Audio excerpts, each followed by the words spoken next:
এই জায়গাতে হঠাৎ করিয়া কালকে রাত্রে এই যে ন্যাশনাল হাইওয়ে, এটা national highway Badarpur to Karimganj, Shiguri high school উল্টা সাইডে এইখানে এই জায়গাতে ইলেকট্রিক খুঁটির নিচ থেকে নিয়ে এই জায়গা পর্যন্ত হ্যাঁ, এই যে নিচে হঠাৎ করিয়া নতুন করিয়া মাটি দশা শুরু হয়ে গেছে।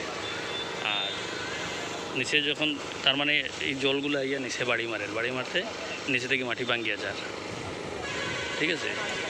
তো এটা বহুত রিস্কি, যে কোনো সময় যেখান 10 ভাঙ্গি ফোড়ে নিলে যে কোনো সময় হাইওয়ে থেকে ভাঙ্গিয়া নিতে পারে। আর হাইওয়ে ভাঙ্গিয়া নিলে এইদিকে প্রায় পুরা করিমগঞ্জ ডিস্ট্রিক্টটাই জলের নিচে যাইব, এইদিকে না হলে পুরা ডিস্ট্রিক্টটাই এইদিকে করিমগঞ্জের, ঠিক আছে। এটা একটা, তো এটা প্রতিরোধের লেগিয়া ফ্লাড কন্ট্রোল থেকে এই যে বস্তাগুলা এমন নতুন করিয়া ফিল আপ করে, বস্তাগুলো ফিল আপ করিয়া যেখানে মাটি ভাঙ্গিয়ে গেছে এই জায়গাতে নতুন করিয়া মাটি ফেলার, মানে বস্তাগুলো ফেলার বালু দিয়া। প্রচুর মানুষ এইখানে একবার লেগে এইটা ন্যাশনাল হাইওয়ে, একদম বাস চলে বদরপুর শিলচরের, মানে করিমগঞ্জ শিলচর, সরি, এইটা পড়া এই অবস্থা।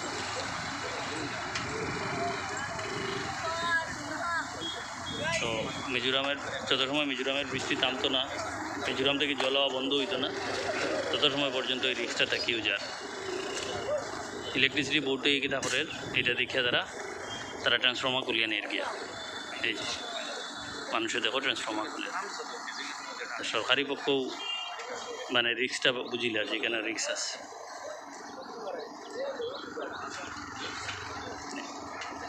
আর এখানে মেশিন দিয়া বস্তাগুলো সেলাই করিয়া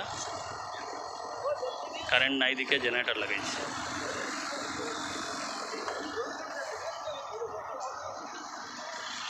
সাধারণ মানুষ বয় খাইতো আর না হইতো, এএসিবি যদি ডরাইয়ে ট্রান্সফর্মার করিলে আর তো সাধারণত সব মানুষই তো বয় খাইবই।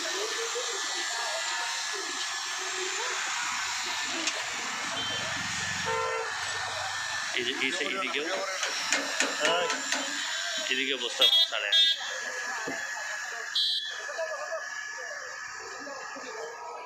এই যে নিচে পর্যন্ত পুরা ইয়ে করে দিয়েছে।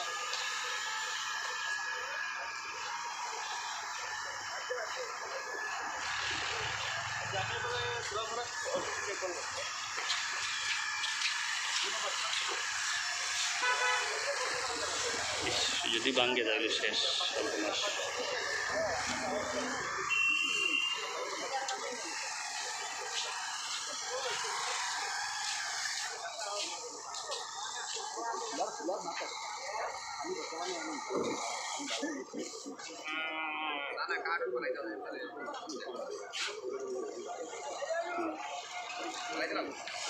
ওই যে একজনে বুঝিয়ে দিরা, পুরানা মানুষ এগুলো পালা বুঝে না। নদীর যদি মিডল সাইডটা আপ থাকে, এলাকার কার্ভ হিসাবে থাকে, তাহলে মানে পানি এখনও বাড়বো। আর যদি প্লেইন হয় তার মানে ইয়ে হইব, হয়তো বা পানি বাড়েন না, কমার চান্স আছে। কিন্তু এখনও দেখা যায় বুকটা খোলা এলাকার কার্ভ।